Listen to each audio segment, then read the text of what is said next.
Bismillahirrahmanirrahim. Bonjour chers étudiants.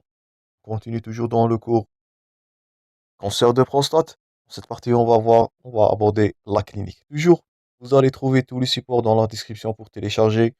Toujours, je vous invite, chers amis, à abonner pour recevoir ces vidéos durant toute l'année.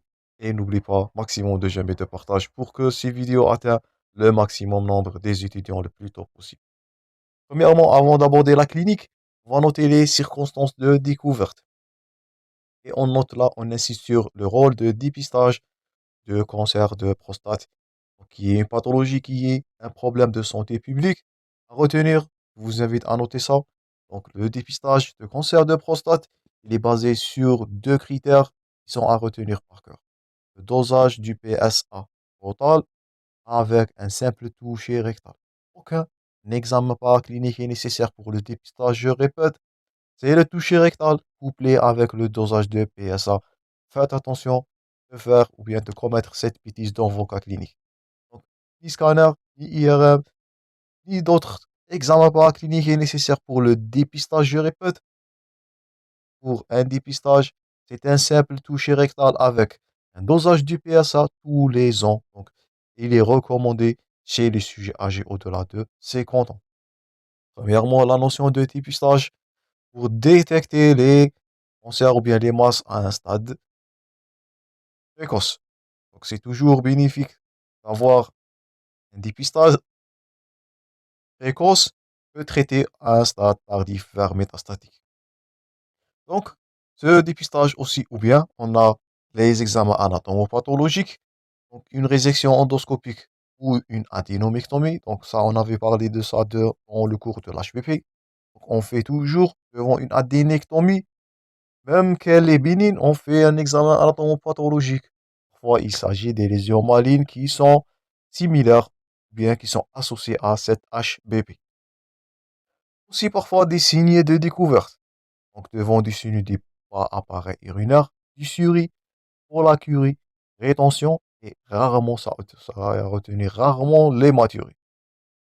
Donc, on avait dit précédemment qu'une hypertrophie bénigne de la prostate ne saigne pas. C'était deux composantes qui vont jouer sur composante dynamique et la composante statique. On a la dysurie, le confort, disconfort plutôt mictionnel. Donc, ça a une ressemblance. Signe de bas appareil urinaire, soit il s'agit d'une lithiase, soit il s'agit d'une ASBP ou malheureusement d'une prolifération maligne. Parfois des signes d'extension locaux régionale, une insuffisance rénale, plutôt une incontinence rétentionnelle par l'envahissement du trigon de la vessie. Donc, on avait dit qu'il s'agit des formes avec extension par, comme on avait dit précédemment, vers la vessie. Soit des signes liés à une localisation secondaire métastase malheureusement, douleur osseuse, surtout le bassin, le rachis, les côtes, rarement c'est l'adénopathie, ou bien le ganglion de Troisi qui témoigne d'un cancer digestif. Ça, on a abordé dans la gastrologie. Je vous invite à consulter le cours des tumeurs gastriques. Donc, je répète, soit un dépistage et sur du bon pronostic toujours de détecter la maladie à un stade précoce, soit sur examen anatomopathologique. Donc, tout ça, ce sont des circonstances de découverte. Si on vous pose la question, quelles sont les circonstances de découverte? Un cancer de prostate, dépistage, un examen anatomopathologique après une résection d'un adénome, une adénomectomie, hypertrophie bénigne de la prostate, soit des signes d'obstruction, c'est la dysurie pour la rétention, des signes d'extension loco-régionale vers la vessie, envahissement du muscle, du trésor, et ou bien un stade malheureusement avancé. Les localisations secondaires, soit des métastases osseuses, surtout le bassin, le rachis, le côte, voire rarement des adénopathies de Croatie. J'espère que c'est clair pour les circonstances de découverte. Donc, le dépistage, on va détailler. Donc, le dépistage du cancer de prostate, je répète, il consiste à rechercher la maladie dans une population qui est asymptomatique. Je répète, ce dépistage-là, il est individuel. C'est pas du dépistage de masse. Donc, chez les patients, comme on avait dit, avec les facteurs de risque, l'âge avancé, donc C'est à dépister, alors je répète, un toucher rectal, le dosage aussi du PSA total tous les ans. Ah, c'était pas de dépistage de masse, pas de dépistage systématique, un dépistage, je répète, individuel chez les patients qui ont un haut risque. Toujours, premièrement, informer le patient avant le geste, les bénéfices et les conséquences. Stratégie qui doit être adaptée au risque individuel.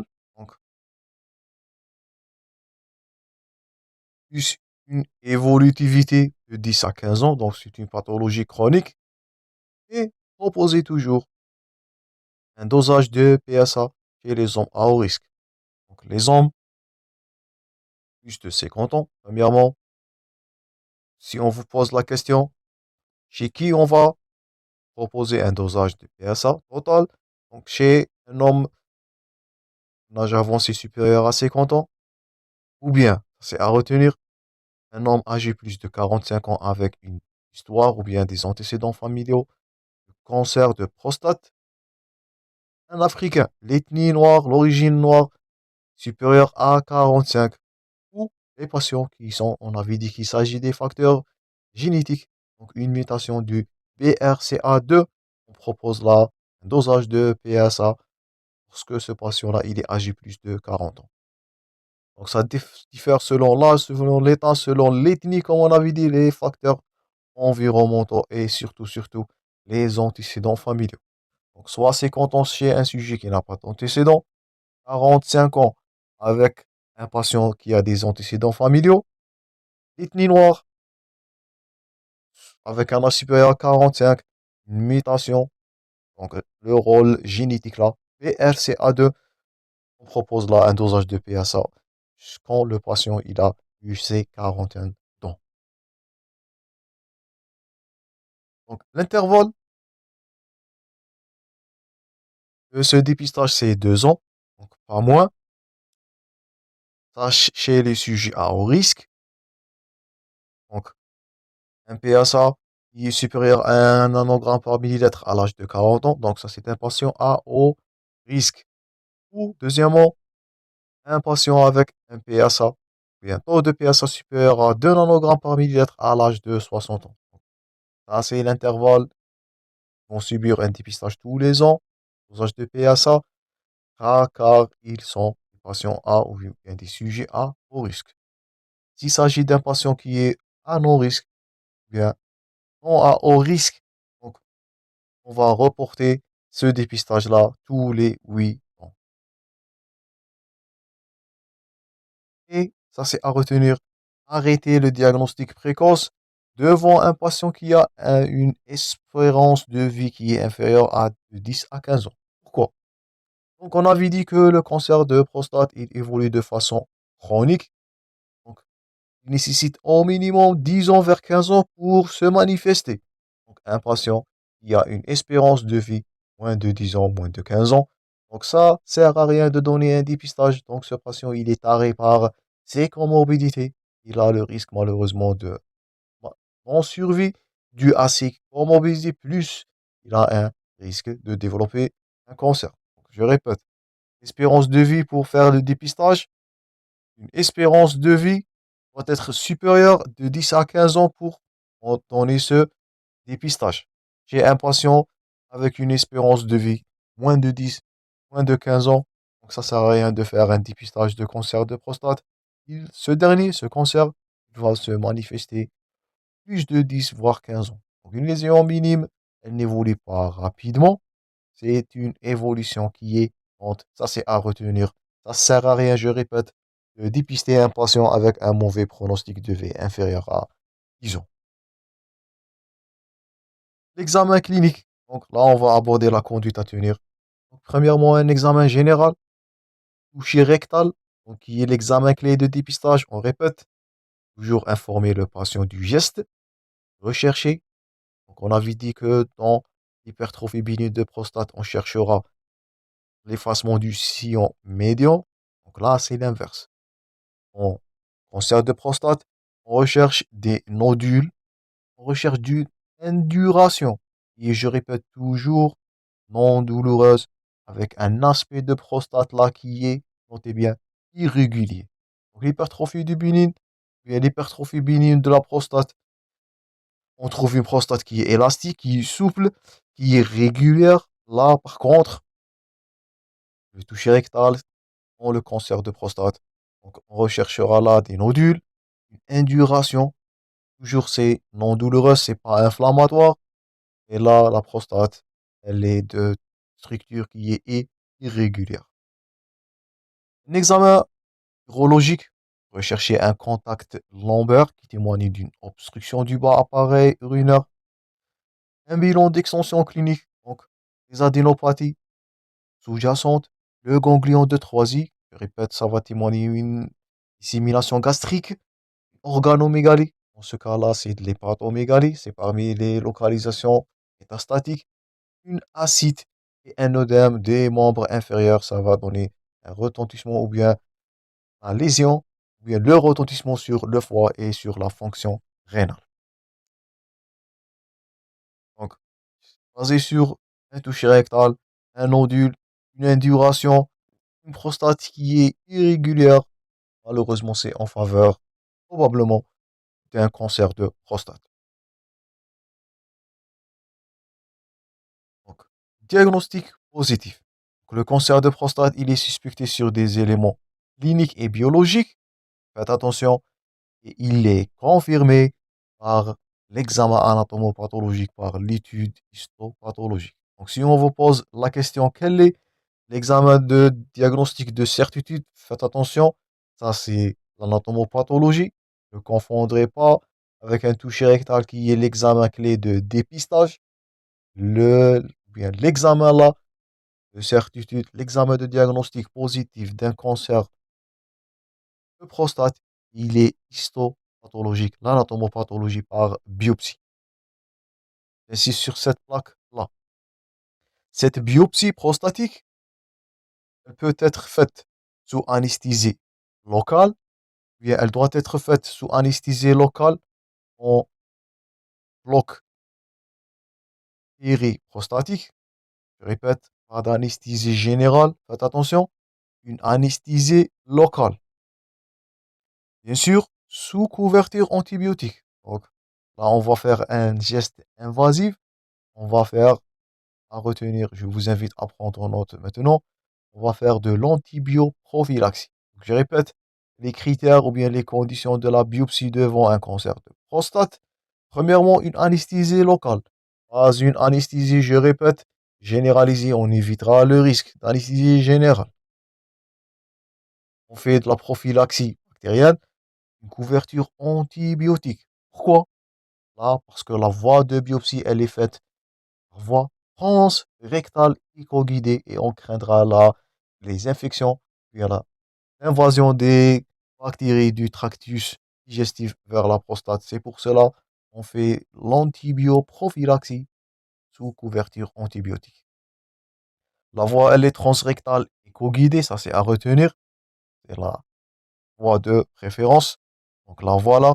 Donc ça est la voie transrectale éco-guidée. Là, on va faire la biopsie de la prostate, qui est l'examen, je répète, de certitude. Et on fait quel nombre de biopsies? Pas un, pas deux, pas trois.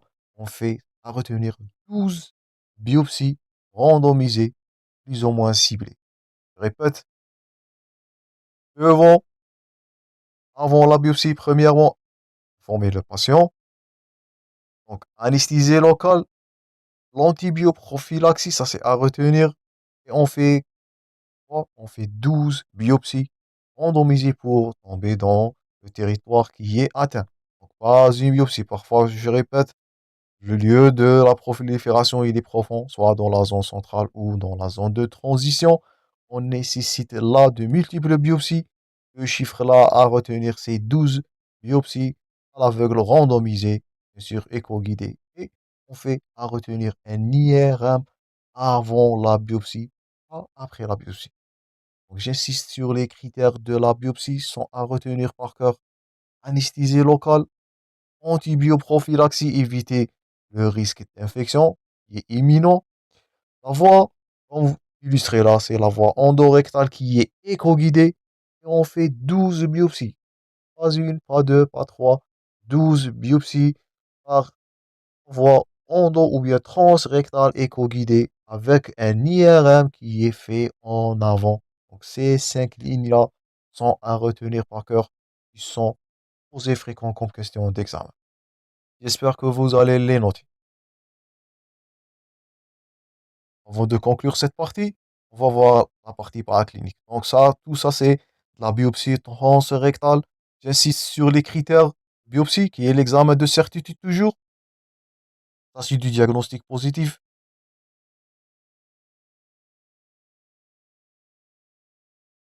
et les bilans biologiques pour confirmer le diagnostic. Donc, qu'est-ce que vous allez doser? Donc, vous allez doser la PSA. Donc, elle est une caractéristique de l'épithélium prostatique et non pas du cancer de prostate. Donc, elle n'est pas, faites attention, la PSA, elle n'est pas spécifique, elle n'est pas caractéristique du cancer de prostate. PSA témoigne d'une lyse, ou bien c'est un biomarqueur de l'épithélium prostatique, pas du cancer de prostate. Faites attention. Elle est utile comme examen biologique, mais elle n'est pas, faites attention de faire cette bêtise, elle n'est pas caractéristique au cancer. Et logiquement, le risque de cancer de prostate augmente avec la valeur de PSA totale augmentée. Donc, un taux de PSA, ça c'est à retenir, et ça c'est pour vous, supérieur à 100 nanogrammes par millilitre, et très probablement, malheureusement, une lésion maligne. Donc, la densité de PSA, donc, c'est le dosage du PSA divisé par le volume échographique de prostate. Donc, il améliore la valeur diagnostique lorsqu'il est situé entre 2,5 et 10 nanogrammes par millilitre. Aussi, on peut faire le rapport PSA libre sur le PSA total. Donc, il oriente vers un adénocarcinome si il est inférieur à 0,15. Donc, un taux de PSA libre sur un taux de PSA total, il oriente vers un adénocarcinome, prolifération maligne s'il est inférieur à 0,35 et il oriente vers une pathologie ou bien une hyperplasie bénigne s'il est supérieur à 35. Le taux de PSA total, je répète, le taux de PSA avec le score de Gleason et USIP sont à retenir par cœur. Donc, ce sont des critères même de pronostic et même du suivi, surtout la PSA. On peut suivre et ça va nous permettre de suivre l'évolution de cet cancer ou bien de cet adénocarcinome, la, ou bien l'effectivité du traitement par le dosage de PSA. On peut associer aussi la densité PSA et le rapport PSA libre sur PSA total. Soit il est en faveur d'une pathologie maligne, adénocarcinome, s'il est inférieur à 0,15, soit qui est en faveur d'une hyperplasie bénigne s'il est supérieur à 0,35. Donc, d'autres marqueurs sanguins, urinaires ou tissulaires, ils sont en cours en évaluation. Mais surtout, c'est la PSA comme examen biologique. Ça, c'est à retenir. Et c'est pas, je répète, c'est pas caractéristique donc du cancer, les caractéristiques de l'épithélium prostatique. Parfois, un toucher rectal peut augmenter la PSA par lésion. Parfois, la PSA elle est augmentée devant une prostatite, mais le risque augmente devant une valeur de PSA qui est élevée, surtout supérieure à 100 nanogrammes par millilitre. C'est très en faveur d'une lésion maligne. Dernière plaque avant de conclure cette partie, c'est les examens radiologiques. Donc, l'examen de référence radiologique, c'est l'IRM. Elle est à appliquer, je répète, devant toute biopsie transrectale. Ça va nous permettre, cette IRM, ça va nous permettre de faire la description des zones suspectées avec le score, donc Prostate Image Reporting and Data System, avec une échelle de suspicion qui va aller de 1 à 5. Donc, comme examen clinique, on récapitule, c'est la biopsie qui est l'examen de certitude. Comme examen biologique, c'est le dosage de PSA. Donc ça, c'est à retenir par cœur. Et comme examen radiologique, c'est l'IRM qui est l'examen de référence pour nous donner la description de cette prolifération maligne, l'extension leuco-régionale et l'IRM détecte 20% des cancers qui ont classé Gleason 6. C'est pour cela qu'on a insisté sur le score de Gleason. Ils sont inférieurs à 0,5 millilitres et elle détecte 100% des cancers qui sont classés G8, Gleason 8, qui sont supérieurs à 2 millilitres. Donc c'est l'examen de référence pour, je répète, description du zone suspectée, l'extension loco-régionale et la détection surtout du score Gleason 8, une lésion maligne supérieure à 2 millilitres. Donc ça c'est tout pour la partie clinique. On va conclure ou bien on va continuer ce cours prochainement. On va aborder les prochaines parties. Je vous remercie pour votre attention, chers amis. Merci pour votre attention toujours et bon courage dans vos préparations.